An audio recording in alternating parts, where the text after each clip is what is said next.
হুজুর আইটু বাদ দিই।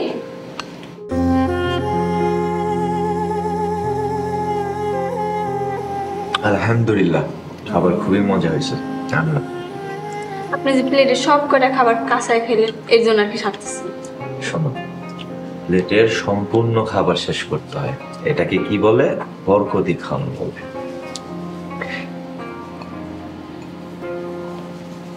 রহিম, ঠিক মতো খেয়েছো?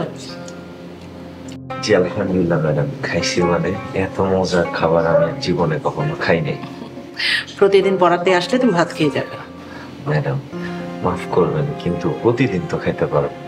প্রতিদিন খেতে পারবে না কেন? ওই ম্যাডাম, চক্ষু লজ্জা বলে একটা বিষয় আছে না। নাজবা, পড়াতে আসলে প্রতিদিন ওকে ভাত খেয়ে যাবে, ঠিক আছে? জি আম্মু। ঠিক আছে ম্যাডাম, আমি তাহলে আসি। আসসালামু আলাইকুম। ওয়ালাইকুম আসসালাম। হাতটা ধুয়ে কই? এই ওকে হাত ধুয়ে দাও। হুজুর আসি।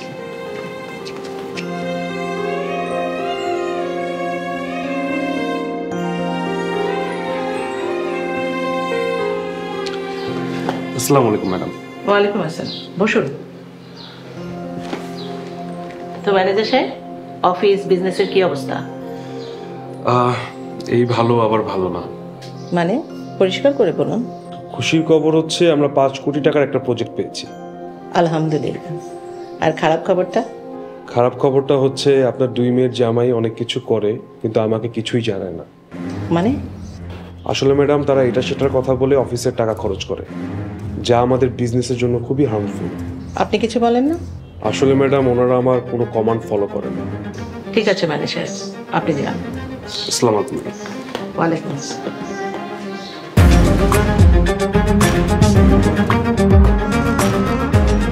আমার সব কিছু নিয়ে আর ধান্দা শুরু করেছে এই 2 জামাই।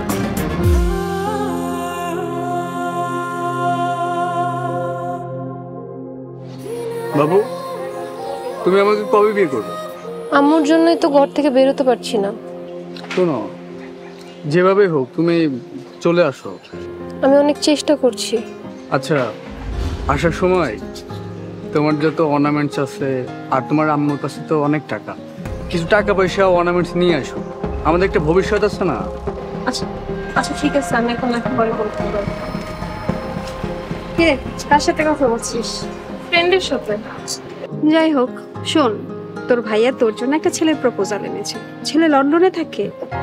আপু, আমি বিয়ে করতে পারবো না। ছেলে তোকে বিয়ের পর লন্ডনে নিয়ে যাবে। এসব কিছুই আমার ভালো লাগছে না।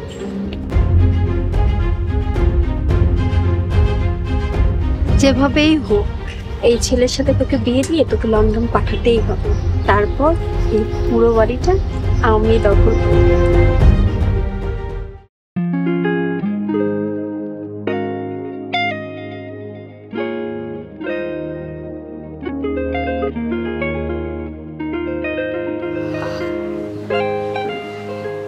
ভাইজান, আপনারা ওঠেন, একটু খায়া নেন, আমি আপনাদের জন্য রান্না করছি। হুজুর, আপনি রান্না করছেন? ফাহিম ভাই, হুজুর তো দেখি কাজের আছে। শোনেন হুজুর, এখন থেকে যদি বুয়া না আসে আপনি কিন্তু রান্না করবেন। জি ইনশাল্লাহ, আমি রান্না করব, কোনো সমস্যা নেই। আপনি খেয়েছেন? আমি এই ম্যাডামের বাসা থেকে খায় আসছি। আপনি ম্যাডামের বাসায় থেকে খাইয়া আইসা এরপর আমগো 2 জনের জন্য রান্না করছেন?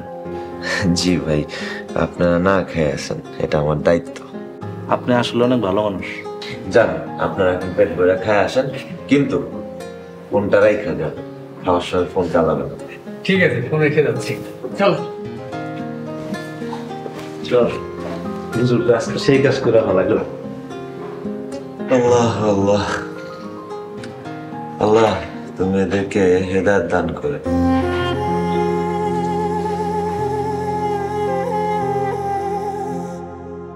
কি ব্যাপার, হঠাৎ করে জরুরি মিটিং? আম্মু, কুসুমের জন্য একটা ভালো পাত্র পেয়েছি। জি আম্মা, ও ঠিকই বলেছে। ছেলে আমার কাজে হায়ার এডুকেটেড, তাছাড়া বড় কথা হচ্ছে ছেলেটা ভালো একটা জব করে। আম্মু, কুসুমের জন্য ফরদেও তো ভালো প্রপোজাল নিয়ে আসছিল। জি আম্মু, ছেলে লন্ডনের সিটিজেন, বিয়ের পরে কুসুমকেও লন্ডনে নিয়ে যাবে, আর কুসুম সেখানে রানীর মতো থাকবে। আমি বিয়ে করব না। আমার দেখা পাত্রকেই তোর বিয়ে করতে হবে। আমাদের দেখা পাত্রের সাথেই কুসুমের বিয়ে হবে। তোর মতলব আমি বুঝি না। কুসুমকে বিয়ে দিয়ে লন্ডন পাঠিয়ে দিয়ে এই পুরো বাড়ির মালিক একা হতে চাচ্ছিস? তোমার মতলবও আমি বুঝি। তোমার পছন্দের পাত্রের সাথে কুসুমের বিয়ে দিয়ে মায়ের সমস্ত সয় সম্পত্তি নিজে ভোগ করতে চাচ্ছ। চুপ করো সবাই। কুসুমের বিয়ে আমার পছন্দে হবে। আম্মা আমি বলছি না আমি বিয়ে করব না।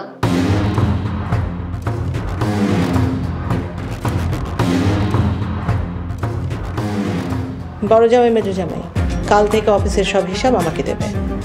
জি আম্মা, কোন সমস্যা? সবাই ডিনার করতে আসো।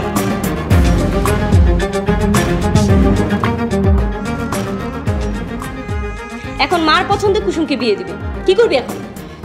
তোর জন্য কুসুমকে ভালো ছেলের কাছে বিয়ে দিতে পারলাম না। সেটাই তো, আম্মু কেমন ছেলের কাছে কুসুমকে বিয়ে দেবে কে জানে। তার চেয়ে বড় কথা কি জানো? ওই ছেলে কি আমাদের মতো হবে? যদি আমাদের মতো না হয়, সামনে কত বিপদ, বুঝতে পারছো তোমরা? আমাদের মতো হবে। আমার মতলব ভালো না, কুসুমকে আর্মি পড়াচ্ছে। তুই কিছু বলিসনি? বলেছি, আমার কথা কে শোনে? শোনো, এইভাবে কোনো কিছুই হবে না।